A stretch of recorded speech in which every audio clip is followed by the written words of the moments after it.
I went into town looking for a fiancé I'd never met. On the way I noticed a crowd gathered around a tofu stall. I pushed desperately into the crowd but was shoved out to the edge. With no other choice, I used a little trick. I grabbed a handful of coins, scattered them on the ground, and shouted, "Who dropped money?" Sure enough, everyone rushed over. I slipped right up to the stall. She was standing behind the stall. She was so beautiful I was momentarily stunned. I assumed she must be my fiancé and started introducing myself. But she didn't understand a word I said and just thought I was a customer buying tofu. I figured maybe we'd both changed so much after so many years apart that we couldn't recognize each other. So I boldly asked her to put a scalding piece of tofu in her hand and pass it to me to eat. I ate while staring straight at her. My gaze seemed to make her a little fluttery. At that moment, a few men came up trying to get her to give them the hot tofu. She ignored them and just quoted the price. I handed the money into her palm. Just when I thought we could talk a little longer, a man in women's clothes, Ailey, appeared carrying tofu, wiping her brow. Seeing their intimacy, I assumed she already had someone in her heart, so I left quietly. That night I came back to figure things out. I saw her hanging clothes in the yard and watched, captivated. Suddenly, the rapist Jack flipped off the roof and lunged at her. 这是什么呀？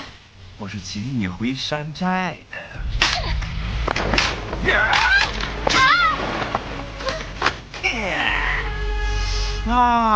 好像。 Seeing that, I sprang down and kicked him away. We grappled. After a few moves, we'd both taken punches. Jack saw I wasn't easy to handle and jumped onto the roof to run. I chased after him immediately. Ailey came running when she heard the noise, but only Annie was left in the yard. She knew the rapist had been there and ran after him at once. Jack bolted wildly down the street. Relying on instinct and sound, I tracked him down, yanked him back into the house, and slammed him hard on the floor. He got up fast and we started fighting again. For a while, neither of us could gain the upper hand, but my years of martial arts training let me spot an opening. I grabbed his shoulder first, then seized his wrist. He struggled free, flipped several times, and landed on a wooden post. I launched a flying kick at him, which he dodged, but I shattered the wooden posts with my kick. The shed collapsed in an instant, and he had nowhere to hide. When he steadied himself and tried to attack again, I swept his legs and sent him crashing into the wall. He wouldn't give up. He used a finishing move, backed up 2 meters, flipped several times, and scratched my neck. I took a breath, adjusted, and seized his right leg, then slammed him to the ground. The underwear he'd stolen fell to the floor. As I moved in to attack again, he kicked up dust and landed a heavy blow in that split second. When my vision cleared, he was gone. I had just picked up the underwear from the ground when Ailey came running and punched me in the face, thinking I was the rapist. She beat me mercilessly. I was no match for her and was knocked to the ground after only a few strikes. Luckily, Annie arrived in time and stepped forward to explain, clearing up the misunderstanding.